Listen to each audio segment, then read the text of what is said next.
siphoning the fuel from my tank into the White House tank.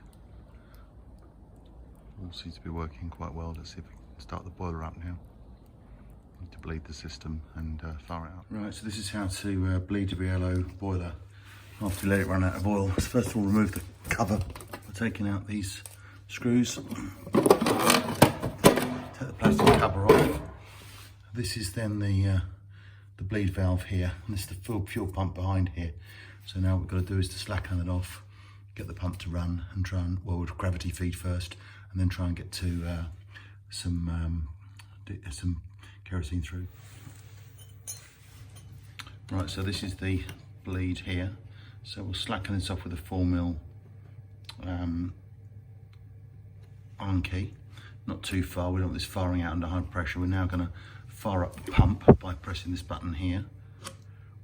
Try and bleed some of the system through. So there's the motor coming up, anything coming. I want to see some air coming through this really, and fuel.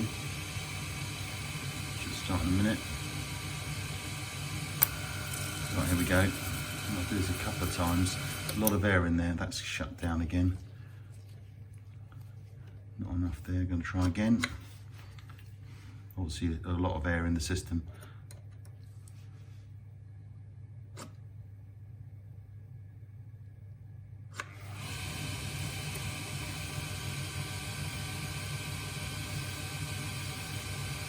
Let the pump to start.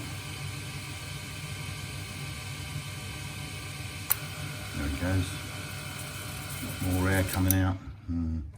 I have to persevere. I'll do this a couple more times before I try it finally. Okay, I've done that a couple more times now. Shut the bleed valve off. Just waiting to see it. It's priming up now. No, it's shut down again. I'm gonna have to carry on bleeding. Okay, we're running now. Just waiting to see if we're going to fire up. It's going to take up to 1.5 minutes. So I think I've got most of the air out now. So it's trying. It's the pump cut in there. No, we haven't got enough. Still going to get up to about 4 times. I think we might be getting somewhere. Just trying to get, it's quite a long run. I've got to get probably about 20 metres to get the fuel through. Just trying again. Here we go. Pump's cut in. No, it's not enough. About the 5th time of bleeding now, so maybe 6th. Let's see if we get an ignition.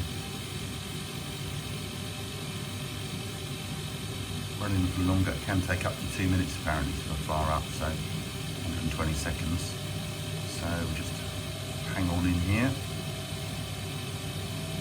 wait for the burner to fire up.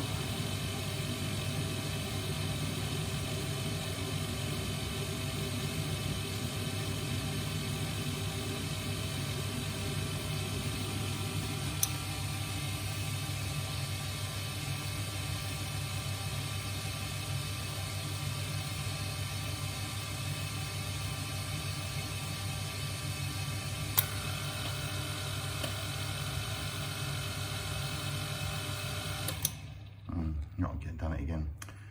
Give another try. Keep going. Okay, that took a few more attempts than I'd anticipated because it obviously had a long way to get through the fuel line. But the time after that last one, it fired up and she's all up and running. So that was it. So there you go. If you do it, you've got to persevere. Just take your time, don't rush it, and it'll all come good.